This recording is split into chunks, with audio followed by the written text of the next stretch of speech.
Yan guys, ang ingredients sa ating seafood fried rice is spam, garlic, ginger. Lalagyan ako ng ginger guys kasi maglagay ako ng prawn dito. Tapos 2 cups of rice. Tapos yung pampalasa natin. Tsaka green peas.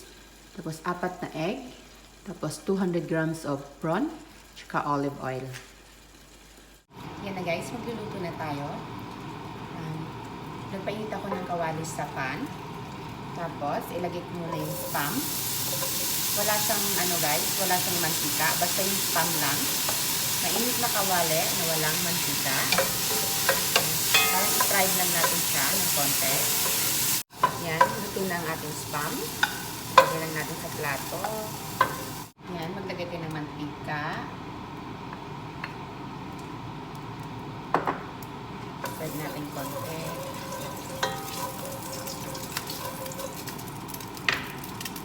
Lagyan natin ang ating itlog.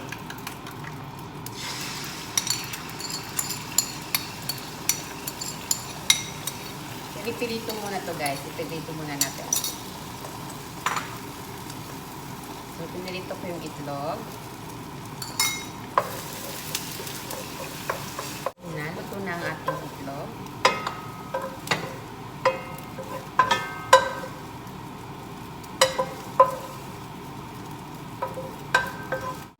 Ngayon, maglagay din ng mantika ulit. Yan, 1 tablespoon of oil. Lagyan natin yung garlic.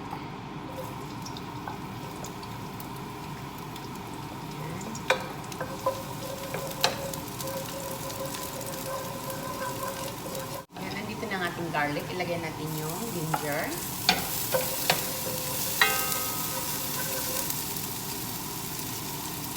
Naglalagay ako ng ginger guys kasi yung prawn medyo malansa.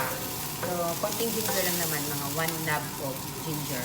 Tapos, i-mince nyo siya guys. Tapos, prawn.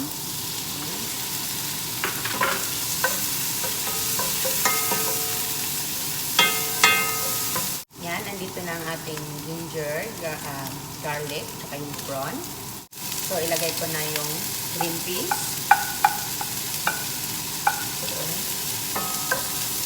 Gusto ko naglalagay ng green peas sa aking fried rice guys.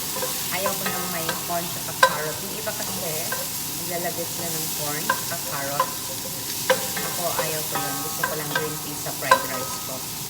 Tapos ilagay na natin ang ating rice.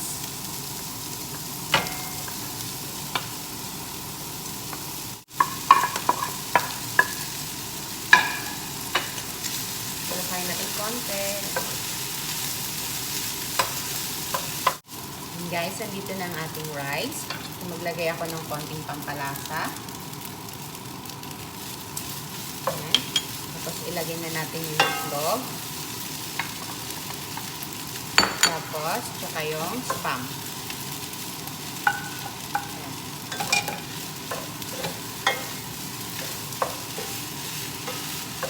Ganyan lang siya kadali, guys. Yung fried rice ko. Tapos, takpan natin siya ng mga 1 minute. Tapos, luto na to.